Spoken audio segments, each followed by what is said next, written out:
माननीय सभापति महोदय जी, मैं सर्वप्रथम तो आपका धन्यवाद करता हूं कि आपने मुझे रेलवे संशोधन विधेयक 2024 पे अपनी बात रखने का मौका दिया।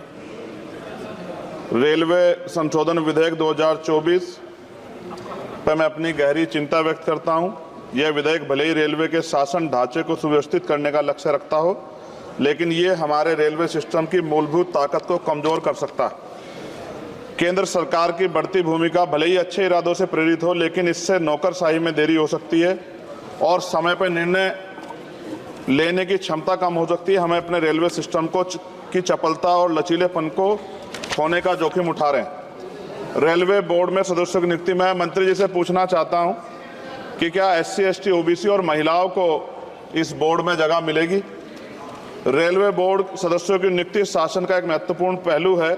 यह आवश्यक है कि नियुक्ति योग्यता और विशेषज्ञता के आधार पर हो, न कि राजनीतिक विचारधाराओं के आधार पर। इस मोर्चे पर कोई भी समझौता निर्णय लेने की गुणवत्ता और भारतीय रेलवे के समग्र प्रदर्शन में गिरावट का कारण बन सकता है। जनता की जरूरतें सर्वोपरि है, इसलिए हमारे लिए आम आदमी की जरूरतें सर्वोपरि हैं। रेलवे सुलभ, किफायती और विश्वसनीय होना चाहिए। विधेयक को सुनिश्चित करना चाहिए कि इन सिद्धांतों का पालन होगा। हालांकि विधेयक का उद्देश्य अच्छा हो सकता है, लेकिन इससे संभावित परिणाम दूरगामी है। हमें सावधानीपूर्वक आगे बढ़ना चाहिए और सुनिश्चित करना चाहिए कि सुधार रेलवे के मूल तत्वों को कमजोर ना करें। साथ साथ सभापति महोदया, जिस लोकसभा क्षेत्र से मैं आता हूं, नगीना, वो बहुत पिछड़ा हुआ क्षेत्र है। वहाँ के युवा, किसान, महिलाएं, मजदूर जीवन यापन करने के लिए कठिनाइयों का सामना करना पड़ता है उनको। इसलिए मैं माननीय मंत्री जी से मांग करूंगा कि नजीबाबाद से मुंबई और जम्मू के लिए ट्रेन चलाई जाए। साथ साथ नजीबाबाद स्टेशन गढ़वाल का प्रवेश द्वार है।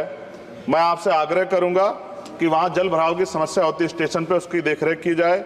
बेगमपुरा एक्सप्रेस वाराणसी टू जम्मू तवी का स्टॉपेज वहां हो। दिल्ली जाने के लिए सुबह में कोई ट्रेन नहीं है, मुझे भी आना पड़ता है तो बहुत परेशानी का सामना करना पड़ता है अक्सर, जब मैं कोशिश करता हूं कि सेशन में चला जाऊं, क्योंकि ये रेलवे की सुविधा आपने उपलब्ध कराई है। जलालाबाद क्रॉसिंग पे ओवर ब्रिज बनना चाहिए। धामपुर में 2 जगह पे समस्या है सर, कई घंटे खड़ा होना पड़ता है, ओवर ब्रिज की आवश्यकता है वहाँ। नगीना में ओवर ब्रिज की जो कोतवाली वाला क्षेत्र है उसमें, सेहोरा में ओवर ब्रिज की दिक्कत है, किरतपुर में है। और बैकलॉग सर बहुत इंपॉर्टेंट विषय है। रेलवे का बैकलॉग जल्दी जल्दी भरना चाहिए। जनरल कोच बढ़ाए जाने चाहिए, क्योंकि बहुत बड़ी आबादी रेलवे में सफ़र करती है। बहुत लोगों की जान दुर्घटना में जा रही है। हमने कई एक्सीडेंट जो है देखे हैं, और एक कर्मचारी की जान के जिस तरह दबके, ये भी एक बहुत बड़ी समस्या थी। जनता में गुस्सा पैदा हुआ, इसकी रोकथाम की जाए। गरीब यात्रा करने के लिए जाता है, अंतिम यात्रा ना हो जाए, इस बात का हमें ध्यान रखना पड़ेगा। साथ साथ इसका मुझे एक मुख्य कारण ये दिखाई देता है कि लोको पायलट को रात और दिन में ड्यूटी करनी पड़ती। मैं खत्म कर रहा हूँ। रात की ड्यूटी कठिन है, उसके बाद पर्याप्त आराम चाहिए। इस संबंध में HPC का सुझाव भी था कि लोको पायलट के लिए 2 रात्रि बाद ड्यूटी का आदेश हो, तो ये इस पे अमल नहीं किया गया, जिसके कारण उनकी आंख लग जाती है और कई बार दुर्घटना होती है। हजारों लोगों की जिंदगी से खिलवाड़ नहीं होना चाहिए। कोरोना काल में बंद गई ट्रेन पुनः चालू की जाए, और SC, ST, OBC के बच्चों को जो पहले पास मिलते थे, जब कई कंपटीशन की तैयारी के लिए वो पेपर देने जाते थे, मिलते तो बंद कर दिए। सरकार कहती है हम दलित पिछड़ों के हितैषी हैं, लेकिन जब सरकार उनके बच्चों के आगे तरक्की के रास्ते बंद कर दी तो कैसे चलेगा। और जिस तरह लगातार निजीकरण हो रहा है, इस निजीकरण से सरकारी नौकरी खत्म हो जाएगी रेलवे में, तो ये दलित पिछड़ों के बच्चे कहाँ जाके बैठे, कौन सी कुर्सी बैठे। आज भी देश में सामाजिक गैर बराबरी है।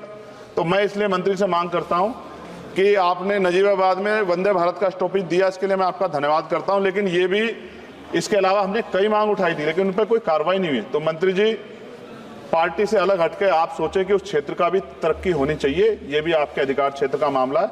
मैं दोबारा सभापति महोदय को धन्यवाद देता हूँ और माननीय मंत्री से आग्रह करता हूँ कि हमारी मांगों पर ध्यान दें और उस क्षेत्र में अवसर पैदा हो, इसका ख्याल रखें। बहुत बहुत धन्यवाद।